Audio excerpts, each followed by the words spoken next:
I had a fascinating discussion this morning with a fella who was older and had had a career in sound acoustic research of various kinds.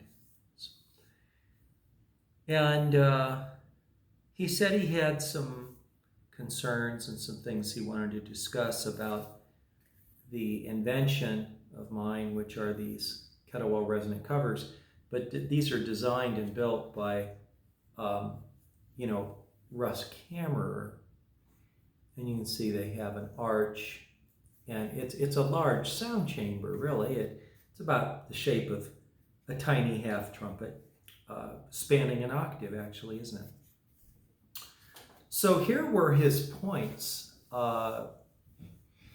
He said he really liked the outside of the covers, but he said, David, you do realize that the acoustics at one reed position are different from the acoustics at another reed position.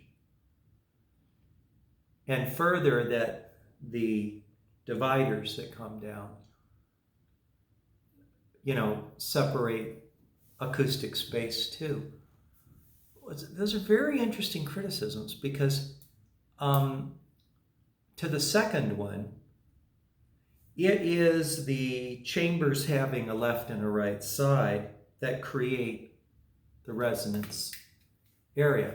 So if you get rid of those, you're not going to get the effect of the trumpet. So in fact, that's a great question because without those side parts here, it wouldn't work. So that was a good one. And then as to the other point, I think he's correct that the actual acoustics at one position are a little bit different from another within the arch. That's true. But the effect is so minimal that it's really not noticeable to the ear. Nor is the fact that shorter reeds are in a chamber the same size as larger reeds. That's also not noticeable when you play it. Of course, playing it.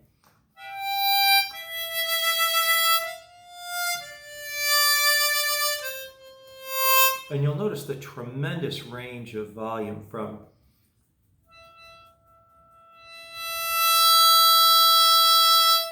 tremendous dynamic range. I really enjoyed the conversation with him, though.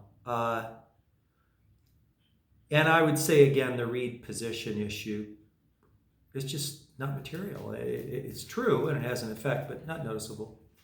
Whereas the effect of the chambers to the harp is very noticeable to the audience and the microphone and to the player. So it's just a matter of, which effect is going to be dominant. But I enjoyed hearing his thoughts, and at the end I said, I guess we ought to be friends, And so we're going to keep in touch. And he's probably one of the most knowledgeable people I've ever talked with about acoustics. And of course, he loved the shaping, and he said, that it was very, very well done. And of course, these are designed and built by Russ Kammerer. I will mention the new news is that when I first envisioned this concept, it was to fit Seidel Saxony. For a lot of reasons, I thought those are kind of bright reeds, and the ideal application would be, this Kettlewell Resonant covers to fit that. And that'll be here in 2 days. So I'm going to get to actually test what the whole thing was all about to begin with. Now, it's definitely improved my Gregor-Mare, no question about it. But the whole concept was really based around the fact that I was playing Seidel Saxony and wanted it warmed up and darkened a little bit.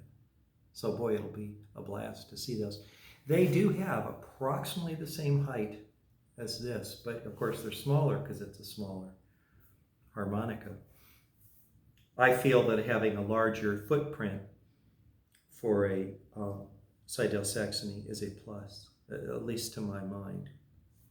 Anyway, that was the story of call today.